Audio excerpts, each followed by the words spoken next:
Hi, welcome to CB Creates. I'm Claire, and today I'm going to show you some of the index card art or ephemera pieces that I have made recently, following along with a tutorial from Natasa over at Treasure Books.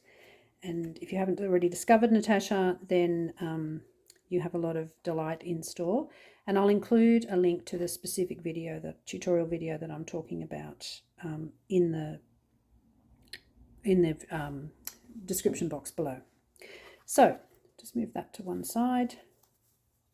These are index cards that have been decorated with a very small number of elements. So Natasa's tutorial is all about reducing the overload and the decision-making process and just picking 4 or 5 things. So some washi tape, some book pages, some stickers, and maybe some bling, a few other bits and pieces to try and do what you can with them to create something special to go in your journal. I'm holding this one a little bit awkwardly because the fabric cluster just came off in my hand as I picked this up. So you can see that I followed along pretty closely with what Natasa was doing, so I chose washi tape, and I've got some different washi tapes around the border here. There's some music paper and some stickers. I was very excited to find a use for this giant fish sticker that I've actually had in my stash for an incredibly long time. And the fact that this looked like waves to me meant that that was the perfect thing for me to finally use that fish sticker on. For me, these will become journaling spots in some of my larger journals. I generally like to include a lot of writing space in my journals anyway, and also add extra places for doing writing. So here's just a couple more. This one also has a fabric cluster on it, but it's stayed stuck on. Some more washi tape, some stamps from a stash that I had, some of my beautiful stickers, and again, although this one's upside down, you can just see I've inked the edges on the back. And again, it's just some writing space for a larger journal.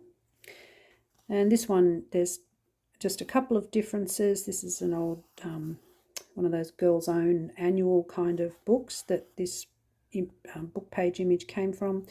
And in this one, I added a tab and a eyelet and a bowl pin with some beads on it, just for a little bit of, that lovely something different.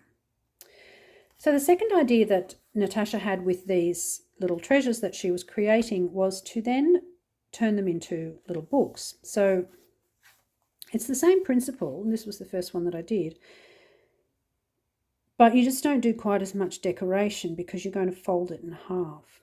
And it's the same principle, some washi tape, some stickers, a little bit of book paper, like a bit of layering to give some interest to the collage.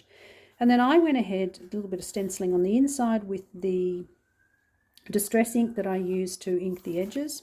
And then I went ahead and just filled it with, it's all paper that you can write on, with the exception of this one, which is a little envelope, but I have stuck a little journaling spot into that as well. So I've snuck in a few little junk journal elements to this.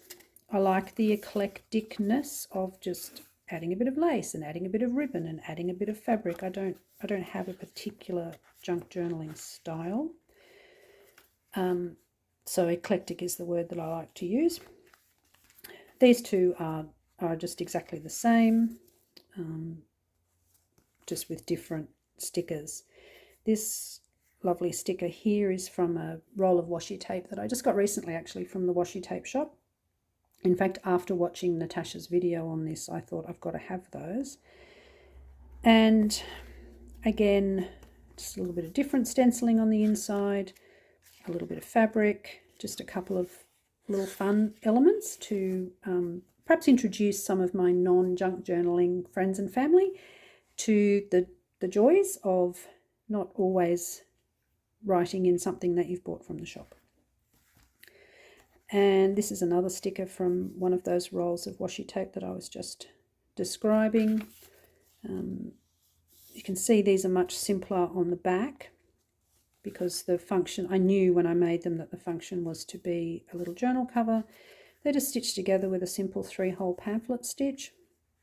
There's plenty of tutorials on YouTube on how to do a 3-hole pamphlet stitch. And you can see it's just joined in the middle here.